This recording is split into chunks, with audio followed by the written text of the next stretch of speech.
Hi everyone, welcome back to our channel Madhu Vlogs and Collection. This is Madhu Velankonda from Madhu Collection. So beautiful bangles collection అండి. ఏ models అంటే చూసారు కదా, మంచి premium quality bangles. Set of 2 bangles వస్తాయి and set of 2 bangles వస్తాయి. And ఇది single bangle కావాలన్నా తీసేసుకోవచ్చు. కంప్లీట్ ఇది ఓల్డ్ మోడల్ అనేది బట్ చాలా మంచి మోడల్. సెట్ ఆఫ్ 2 బ్యాంగిల్స్ తీసేసుకోండి, చాలా బాగుంటుంది.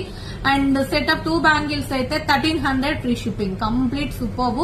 అండ్ సింగిల్ బ్యాంగిల్ కావాలి అంటే మాత్రం 699 free shipping. Okay, and look wise ఇలా ఉంటుందండి. క్వాలిటీ మాత్రం చాలా బాగుంటుంది. ఓకే, అండ్ ఇంకొక బ్యాంగిల్స్ వచ్చేసి పొటా స్టోన్స్ తోటి green, pink and white combination and complete antique polishing without god motive. And ఈ సెట్ ఆఫ్ 2 బ్యాంగిల్స్ వచ్చేసి 450 rupees free shipping and 4 bangles కావాలంటే 800 ఫ్రీ షిప్పింగ్. ఓకే, మీకు ఇది కావాలా ఇది కావాలనేది మీ ఇష్టం అండి. ఇలా కంప్లీట్ గా మీకు ఏది నచ్చితే అది ఆర్డర్ ప్లేస్ చేసి టైటిల్ లో ఎంక్వైరీ నెంబర్ ఉంటుంది. Thank you.